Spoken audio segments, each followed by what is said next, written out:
What it do, flight crew? FTC. Flight team stand up!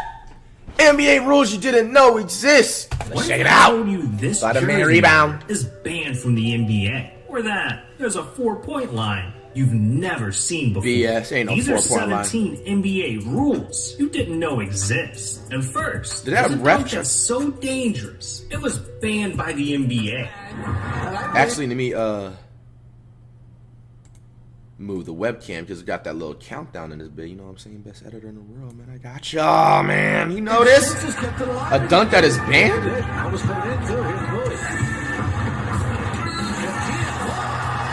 When the rim fell. Woo-wee! Yeah, this dude Shaq was dunking so hard, he was destroying entire hoops, putting everyone around him in danger. So in 1993, the NBA was forced to create the no shatter rule, which says if a dunk shatters the backboard, the point isn't counted and the player gets a technical foul. Man, Shaq changed the NBA. What? So if the thing is shattered because of bad technology, the point doesn't count and they get punished for a technical foul? Bro, nah, the ref, both of them are going to have to come back in the locker room, bro. Like, we're going to have to see each other or something, bro. Because imagine that's going to be the point to win the game. And because of the bad technology and the bad construction of the rim, you're the one that's getting punished for that. I did not know that was a rule. I thought that was just a point and they just have to delay the game for like an hour or something to reset the rim. It's sort of their What? Because in the NBA, you could be forced to pay millions of dollars just for being thick. See, in 2022, Ooh. Zion Williamson reached over 300 pounds. And I remember this. I think we the talked about this too. That was crazy. NBA. So when he went to renegotiate his contract, the Pelicans agreed to pay Zion, but with just one little condition. What was the condition? A weight clause that stated Zion legally has to stay under 295 pounds. And if he doesn't, he'll have no choice but to fork over millions of dollars. Damn. I mean, they got a rule for everything. Like, the NBA even made a rule for when an entire team dies. On January 17, 1960, the Minneapolis Lakers were flying back home from a game in St. Louis when all of a sudden the Lakers were in a free fall, giving the pilot only one option: a crash landing. No! Miraculously, everyone did end up surviving. Good. But this near-death experience raised a serious question for the NBA. What? Bro, and that is like so It's scary, tiny. bro, because you got to think about it, man. Like, literally, and this is on all sports. Like, bro, I think sports players like probably like fly the most, like out of everybody in the world. Like, that's just really scary, bro. Died Like, at once. Well, after this incident, the league drew up their craziest rule yet, the disaster draft, which basically states that if more than 5 players on a team die, the NBA would host an emergency draft, where the affected team would take players from other teams until they fill their roster. nah, man, that ain't even it, bro. That ain't even it, bro. Like, that doesn't make any sense. So you mean it? Oh my goodness, bro. You know what I'm saying? Just like, so you mean to tell me they could take any other team? Let me replay that again. Maybe I heard it wrong. Players on a team die, the NBA would host an emergency draft, where the affected team would take players from other teams until they fill their roster. Yeah, What? So they can just pick up and recruit anybody on the roster, bro. Oh man, like God forbid, man. I hope that just never like happens. Like, first off and foremost, that's just really tragic and just be absolutely sad, bro. Like, if just that many casualties and everything. But do y'all agree with that rule? Like, imagine if like 3 of these teams, you know, all these teams literally right now have like 2 all-stars at least. You know what I'm saying? You just be like, hey, I want you, and a couple, even like the bench players too. Like, sometimes be nice role players. So they what you really think got about a that rule? for when players die. That's just crazy. But you know what else is crazy? The fact that in the NBA, there's a rule that bans farting. Yeah. In the late 2000s, NBA players were being terrorized by the dirtiest man in the league, Dwight Howard. Because this dude was farting like it was his job. Damn. Oh no! Bro, this is a grown ass man, bro, with muscles, man. Come on, dude. Dwight was farting so much, it became his reputation. Players around the league were calling him the greatest farter in the NBA. Yes, they actually said that. But eventually, it started to piss off his teammates. Bro, So in 2009, I'd be heated. Orlando Magic made the no flatulence policy, which made it against the rules to fart during team activities. All because, quote, Dwight really likes to cut the cheese. Damn. Bro, look at the people behind her. Somebody like... Come on, Dwight. You out here making them ban farts? That's ridiculous. But not as ridiculous as our Cringy. Because in the NBA, yo mama jokes are strictly forbidden. See, this is Don Noble, Maverick superfan and yo mama joke enthusiast. And in 2018, Don was sitting courtside watching the Mavs play the Clippers when he started talking trash to Patrick Beverley, and Pat was having none of it. So he fired back, saying, "F you."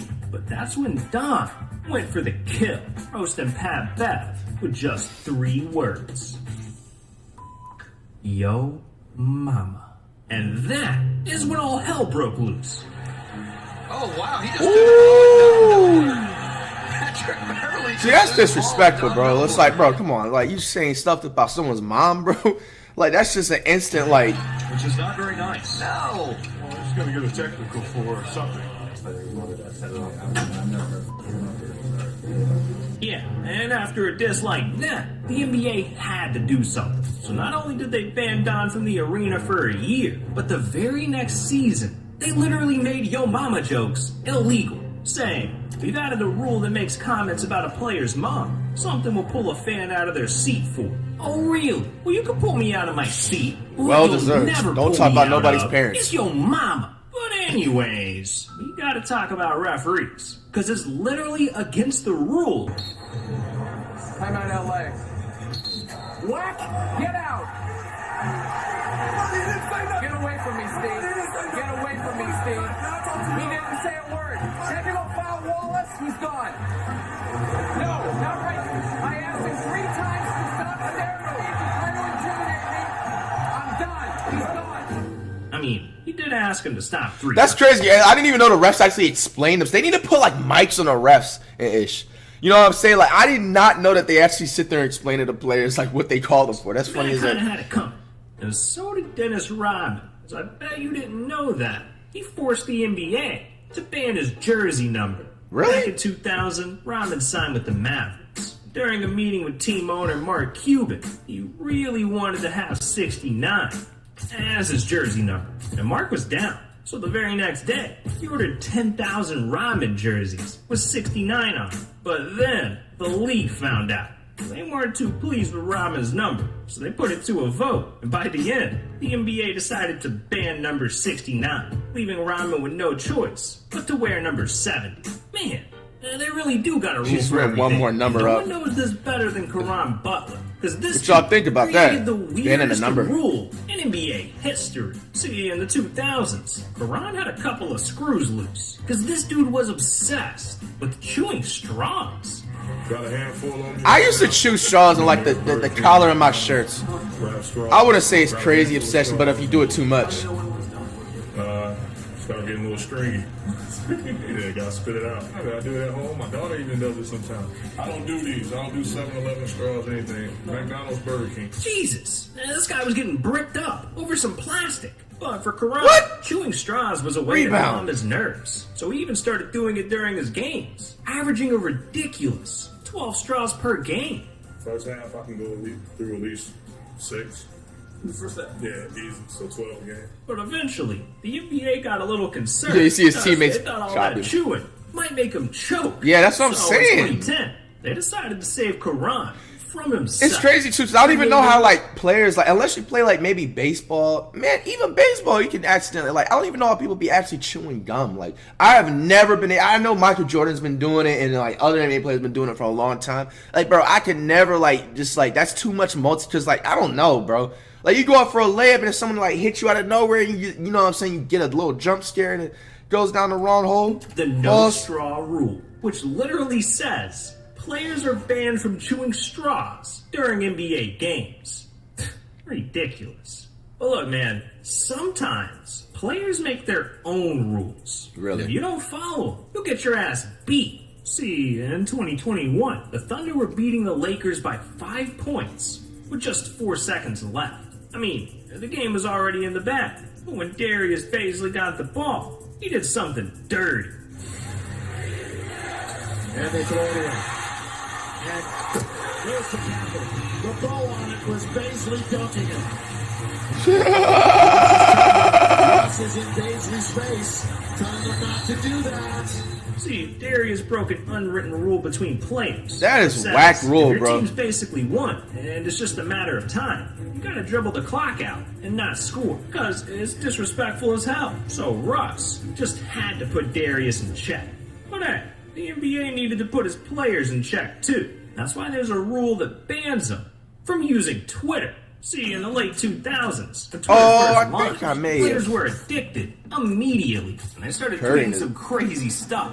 You had Shaq announcing when he farts, KD threatening people. Hell, some players were even tweeting during their own games. So in 2009, That's funny the as NBA heck. put their foot down, creating the Twitter rule, which bans players from tweeting during work hours and allows the league to fine them thousands of dollars for offensive tweets. Man, Wow. these guys got to be careful with their tweets. But what they really need to look out for is other players cheating. See, in 2016, it was Hawks versus Rockets. And late in the first quarter, Paul Millsap was at the free throw line when he got in a bit of a sticky situation. The Rockets had a 19-point lead early in the game, and Millsap's telling them to look at the ball. Must be sticky. Yeah, someone sprayed the ball with this weird sticky stuff called Stickum. And not only was this gross, Bro, that's just the most try-hard I've ever seen, it bro. also broke an NBA rule What? that says altering a basketball in any way is strictly prohibited. So players were left with one question. Who the hell covers their balls in glue? Well, after rolling back the tape, the perp was finally revealed. And it was none other than Dwight Howard. Paul Millsap threw the ball back to the ref because Dwight Howard, when he came to the sideline, he sprayed some stuff on his hands that made the ball very sticky. And when Twitter found out, Dwight was cooked because people thought he was cheating and they tried to cancel the man. So the very next day, Dwight was left with no choice but to defend himself. I just think that it's getting overblown. Like I'm doing something, crazy. Again, I've never been a cheater. I've never been a type of player that has to do something illegal to win. It's upsetting, but I can't control it. Been using the spray for the last five years. I've never hit the spray. I've never did anything to try to hide what I was doing. But hey, in the end, it was all good because instead of fining or suspending Dwight, the NBA just let him off with a warning. Yeah, this dude Dwight can do anything he wants with his balls. Well, anything except touch them. Because what if I told you that in the NBA, touching yourself is illegal? I mean, that should be everywhere in front of everybody if you do it. Like, It what was the heck? Kings versus Timberwolves. And with Minnesota up one, Doesn't even with sound just right. 30 seconds left, Sam Cassell got the ball and went nuts. What a foul. Cassell. 3-point lead. That's a tough shot. Sam Cassell. Yeah, this guy let them both hang out, marking the beginning of a nut-grabbing epidemic. Because from that point on, players across the NBA joined hands and started grabbing their junk like it was their job. But in 2010, the NBA had enough, so they created a rule that says players who grab their crotch can be fined up to $25,000. And with a punishment like that, you'd think players would stop touching themselves. But no, these dudes stay grabbing their balls, left and right, and it's costing them a cent. 'Cause since Bro, the rule went rebound in is force, funny players as have been heck. fined over $200,000 for it. Bro, 200K for The league touch- needs to loosen man, up a that little is bit. wild. It's like they hate having fun. Like, I bet you had no idea that they even banned trolling. Yeah. In 2022, Russell Westbrook played like trash. So, during a game against the Kings, he got trolled for it by the entire arena. Because every time he missed a shot, the DJ played this. Get off early. What did they play? Westbrook with a deep three ball. Len with the rebound. Ah, cold as ice. Simple, great things happen. You run with them, you run with Bro, the All Kings game are long, savage. Kings topped it off by awarding Russ the ice cold player of the game, which is pretty funny. Oh my gosh! The very next Nah, day, what if 2K copied that and they picked told that the up, bro? Kings that trolling players Oh my during gosh. the game is now officially against the rules. But look, trolling is the last thing players should worry about. They gotta watch out for Steph Curry instead, because this dude is changing the rules of basketball. See, over the years, Steph has shot the lights out, averaging 45% from the three-point line. And eventually, teams started wondering, how the hell can we shoot like that? Well, to play like Steph, you gotta practice like Steph. Which is why in 2017, teams started adding 4-point lines to their practice facilities. Ooh. Yeah, talking the Hawks, the Bucks, hell, even the Sixers had Ben Simmons pulling up from half court. Bro, Simmons.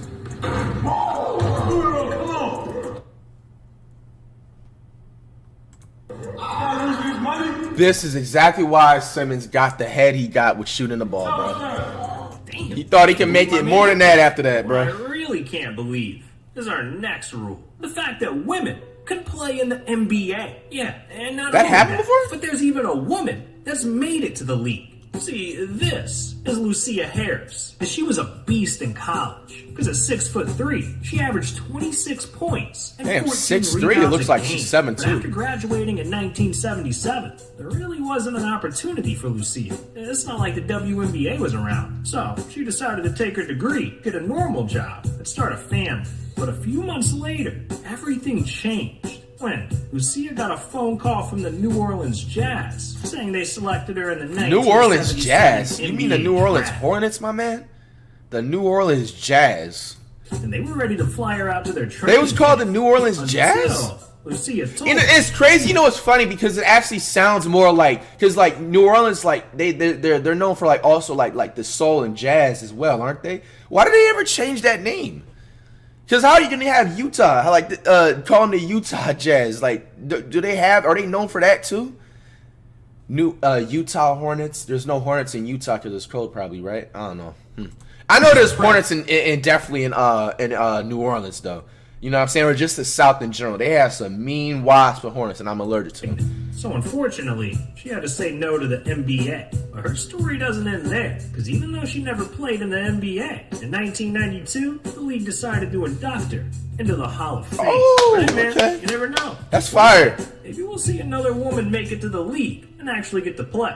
And look, we've talked They probably about won't let a that lot happen. of rules in the NBA, but there's no way you knew about the original rules. See, way back in the 1890s, when basketball was first invented, 1890s, bro. These dudes was in the NBA. they had all kinds of weird rules. Like, instead of playing with a basketball, they played with a Bro, come on, man. Bro, y'all know if I'm here at this time, bro, playing, I'm averaging 45 a game, dude. soccer ball. And for the hoop, they didn't use a regular net like they do now. It's called basketball because they literally used a fruit basket. And they had to get a ladder to grab the ball every time they scored. But there's one more rule that's just wrong. Because not only was it illegal to run with the ball, but you couldn't even dribble the ball either.